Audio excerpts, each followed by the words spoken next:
اهلا بكم مطبخي مطبخ الواحد ام احمد. ازيكم حبايب قلب كل متابعيني؟ عاملين ايه؟ يا رب دايما تكونوا بخير. وعلى الغسيل يا اختي انت وهي اللي ما بنشافش، كل يوم نشيل الستاره ونحط الستاره ونشيل الستاره ونحط الستاره، والغسيل على الحبل زي ما هو مش عايز ينشف. فشلت الستاره بقى، قلت ايه لعل وعسى كده الشمس تيجي عليه تنشفه، وبعد الظهر ان شاء الله بقلمه. طبعا هبتدي بقى بالاوضه بتاع الولاد، بما اني كنت هنا هرتبها، وبعد كده هخش بقى على بقيه الشقه ارتبها وافتح الشبابيك بتاعتها عشان نهوي الدنيا كده. انا رتبت سرير محمود، احمد كان لسه مصحاش. بقعد اقول بقى طول ما انا ماشيه كده يا احمد يا احمد يا احمد. والله طول ما انا عماله بلف في الشقه وانا اقعد اقول يا احمد يا احمد لحد ما يزهق من كتر ما انا بنادي، وفي الاخر يقوم قاعد ينفخ ويقوم صاحي من النوم. رتبت الاوضه بتاعتي، وكان فيها على الشماعه هدوم كده عايزه تتغسل، شلتها عشان هروح اشغل الغساله. بحب اشغل الغساله كده الصبح بدري، رغم ان احنا بدري جدا بس شايفين الميه ضعيفه جدا. فهفتح الموتور علشان الميه ترجع تبقى شديده تاني والغساله تملى بسرعه. مجرد ما بتملى وتشتغل بقفل الموتور، وهي بقى بتكمل مع نفسها. اما احس ان هي عايزه ميه بفتح لها الموتور شويه وخلاص. يعني انا ببقى متعوده اشغلها الصبح كده على اساس ان ايه الميه شغاله كويس، بس النهارده كان تحسوا ان في حاجه مش مظبوطه كده. طبعا المطبخ بتاعي ما كانش فيه مواعين كتير، كان فيه بس كده حاجات بسيطة في الحوض. حضرت طبعا الفطار كده، عملت لي خيار وجزر وحبيتين فراولة بس ما اكلتهمش، وعملت لي سندوتش بيض مفقوش باللانشون. من زمان قوي ما عملتش بيض من اللانشون فكان وحشني، فقلت اما اعمل بقى. وقعدت فطرت كده، وبعد كده دخلت على المطبخ علشان خاطر اشوف انا هطبخ ايه. انا كنت مطلعه فرخة من بالليل تفك، وقطعتها وظبطتها، اشتلت الصدر بتاعها عينته في الفريزر ابقى اعمله في اي يوم تاني.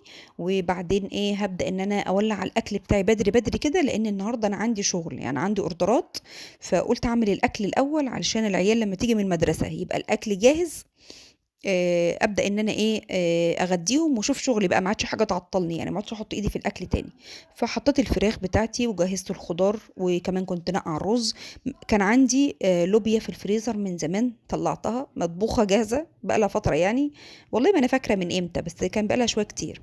طلعتها، كان كيس، هو كان فيه شويه صغيرين ما كانوش كتير، بس انا ما بقاش ارمي الخضار، يعني حاجه باتت خلاص عارفه ان هي مش هتتاكل. هبت لي تاني يوم بحطها في كيس في الفريزر او تنفع يوم زي ده. فقلت بدل ما اطبخ خضار طب ما هي موجوده، وهعمل جنبها كمان طبق ملوخيه. يعني اعمل من زمان قوي برضو ما عملتش ملوخيه، فقلت اما اعمل جنبها طبق ملوخيه. فكنت طلعت فك، والحله اللي هعمل فيها الملوخيه برضو مجهزاها معايا، ومحطه الميه في الكتل عشان اول ما تغلي انزل بيها على الفراخ على طول، فما تاخدش وقت معايا. عايزه اقول لكم يا دوب كده على ما الواحد لف لفته كان الاكل استوى. يعني الاكله دي بتاخدش وقت، الرز استوت، الفراخ البيضاء ما بتاخدش وقت. عملت كمان الملوخيه، قلت لو احتاجت تبقى تتسخن مش مشكله سخنها، بس المهم ان انا ما اقعدش احط ايدي في الطبيخ. وكمان اللوبيا هسخنها عشان خاطر قرب ميعاد مجيتهم من المدرسه، فاول ما يجوا يتغدوا على طول. عايزه اقول لكم لينا جت اصلا كانت بتاكل سندوتش في ايديها، قالت لي انا مش جعانه يا ماما، وراحت الدرس وما كلتش. اللي اكل احمد ومحمود، يعني محمود جه الساعه 1:15 كده قال لي انا جعان، احمد قال لي انا هاكل مع اخويا، فعملت لهم ياكلوا هما الاتنين. يعني دلوقتي كنت غرفت لهم وبدات شغل على طول. انا كنت ضاربه الاسبونشات بتاعتي بعد الفطار وسايباها تبرد، حطها بره تبرد، وهبدا كده اضرب الكريمه وابدا شغل على طول. النهارده اللهم بارك عندي 4 تورت، منهم تورته دورين، يعني يعتبر دول 2، وعندي كمان تورتتين تانيين. فالدنيا مسحومة معايا، فمش عايزة بقى ايه الوقت التسليم يجي وانا لسه بشتغل وكده. انا يعتبر جلست التورت، يعني جلست ال4 تورت تجليسه كده خفيفه، وحشيتهم ودخلتهم الفريزر. وكانت لينا جت من الدرس قالت لي ماما انا جعانه، فده كان غداي انا ولينا. عايزه اقول لكم شويه الرز دول والله ما كملناهم، يعني عايزه نصهم بنص رجعوا. فعملت بقى، انا كنت حاطه جزر وبصل في قلب الشوربه عشان يشبع، وملوخيه. انا شربت ده بقى، الملوخيه ده انا بالملوخيه اصلا بحطها على الرز، فمش عايز طبعا مش هحطها على الرز واكل رز كتير، شربتها زي الشوربه كده. واتغدينا الحمد لله، وقمت على طول اكمل الشغل بتاعي تاني. وادي بقى الاوردرات الجميله بتاعت النهارده، عايزاكم كده تطبلوا لي وتقولوا لي تسلم ايدك يا بنتي يا ام احمد. وفين بقى كملت اليوم بايه؟ عايزه اقول لكم بجد انا ما عدتش عملت حاجه. ربنا يا رب يشفيني ويعافيني ويشفي مرضى المسلمين، اللهم امين يا رب العالمين. انا بقالي بالظبط اربع ايام الدنيا مش مظبطه معايا خالص.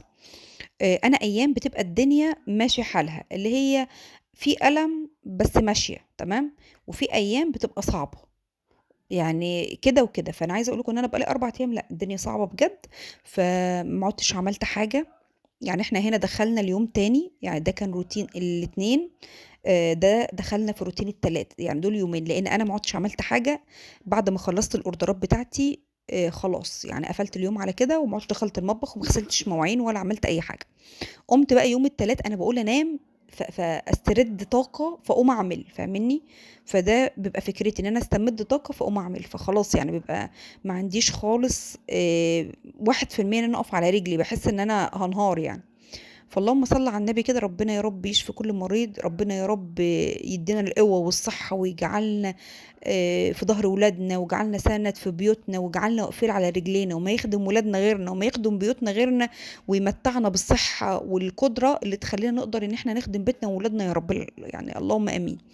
يوم التلات اول ما صحيت من النوم طبعا انا بصوا بمشي ولادي 7:30، بخش المطبخ على طول لان انا سايبه فيه مواعين، وعايزه اقول لكم الحلل والشوربه والكل كله كان زي ما هو.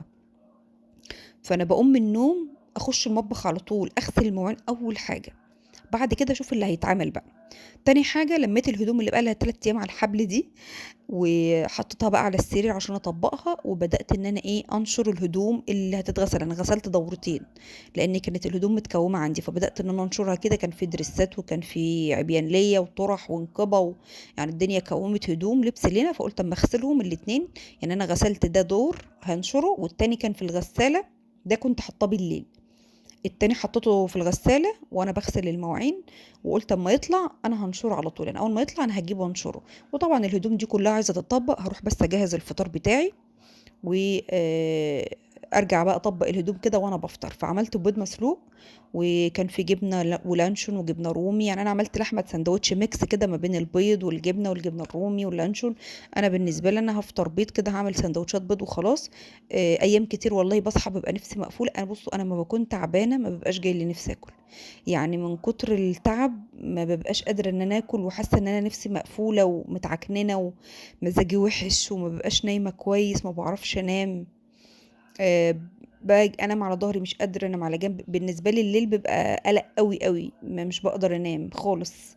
يعني ممكن انا بقالي يومين ما نمتش، او يمكن اكتر كمان، ما بنامش، ما بكون تعبانه ما بنامش. آه، بزهق من كتر الادويه بصراحه، يعني اوقات ببعت اجيب واوقات بزهق. ما بخليش عندي مسكنات في البيت دايما، لان لو عندي انا حرفيا هاخد مسكنات كل يوم، وانا مش عايزه كده، انا مش عايزه اخد مسكنات كل يوم. فانا ما بجيبش الا بالطلب، يعني احتجت ابره اجيبها، احتجت حبوب اجيب بالطلب، على اساس ان انا مش عايزه اضرب مش عايزه ابوظ حاجات تانية، اللي هو احنا ما نسكنش حاجه ونبوظ حاجه، فاهمني؟ فانا بحاول الصم في نفسي، او في الحاجات السليمه ان احنا نخليها تفضل سليمه كده يعني. فعملت كده الفطار اهو، عملت سندوتشات بيض، وعملت لنا كاكاو انا واحمد. هو كان صحي، انا عماله كنت طول ما انا بعمل في الهدوم وانا عماله اصحي فيه واشد البطانيه من عليه لحد ما صحى. قلت له قوم صلي على ما انا احضر الفطار. فهنا كان خلاص اهو صحي، ونروح بقى افطر واقعد قصده كده في الاوضه اطبق الهدوم. وبعد ما خلصت تطبيق الهدوم قمت على طول اشوف الشغل بتاعي. انا كنت ضاربه الاسبونشات وانا بسوي وانا بغسل في المواعين. يعني وانا بغسل في المواعين كنت ضاربه الاسبونج وسبته برد، بعد ما قمت من على الفطار قفلت التورتيه على طول، وبعد كده رحت السوق لان كانت هتتسلم معايا بدري. جبت ايه بقى من السوق يا بنتي يا ام احمد؟ دول انا مش عارفه هم اطباق ولا صواني، بس والله انا كنت بدور على حاجه زي كده تكون صيني، يعني تكون اطباق صيني بيضه ولا حافه كده، عشان ابقى احط فيها الوجبه بتاعتي بخضارها بلحمتها بحالها. تمام. انا قلت لو جبت ليكي واحد بس يا بنتي يا ام احمد، البت لينا هتشبط وتقول لي انت جبت ليكي وما جبتليش، فقلت اما اجيب لها واحد. هي الست بتقول لي دي صواني، يعني دي صواني، بس انا شايفه ان هي ممكن تمشي اطباق عادي، يعني مش هتقول لا، يعني صينيه تمام، طبق قشطه، انا شايفه ان هي مش هتقول لا. فجبت اتنين. جبت موز، كان عندي كام برتقانه كام سفنديه، فجبت موز. الموز دول ب50 جنيه، 2 كيلو ونص ب50 جنيه. جبت جرجير، من زمان قوي ما اكلناش جرجير وانا بحبه اصلا. وجبت البلاميطه دي، او مش عارفه انتوا بتسموها ايه، بس هي عندنا اسمها بلاميطه. عندكم اسمها ايه؟ اكتبوا لي في الكومنتات عندكم اسمها ايه. فجبت دول كيلو او طبين شويه على الميزان، كانوا زياده عن كيلو شويه، بس هي كانت كلها كبيره كده، ما كانش الميزان متظبط يعني. فقلت اما انضف الخضره بتاعتي الاول كده وانقعها، يعني يعتبر ما كانش عندي الا التورتيه اللي عملتها، فكده خلاص ما عادش عندي شغل، هي التورتيه دي وخلاص بدري بدري كده. فهبدأ بقى ان انا اظبط كده التتبيله بتاعه السمك. كنت محضره بقى شبت وكزبره وليمون وثوم وفلفل وشويه من الخل، وهظبط بقى التتبيله عشان انا هقليه. يعني هو اصلا احمد قايل لي انا مش واكل سمك مشوي، انا عايز مقلي ومش سمك، هات لنا حاجه تانية غير السمك. فليه حاجه تانية زي ايه يعني؟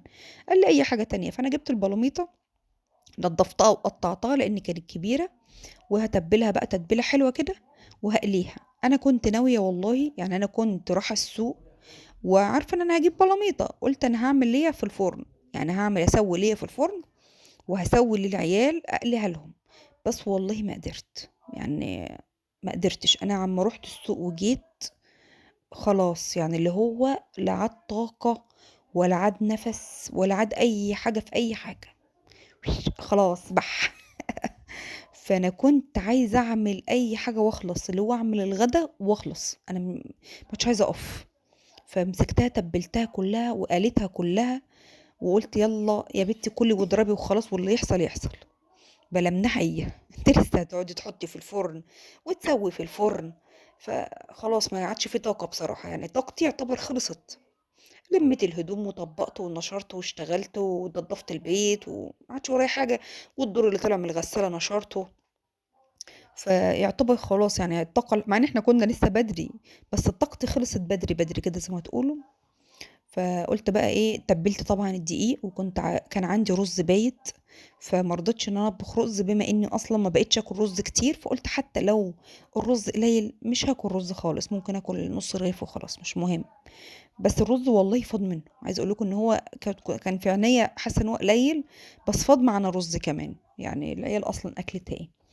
فهنا بقى اللهم صل على النبي كده، كنت بقلي في السمك، وظبطت برضو السلطه بتاعتي عملتها.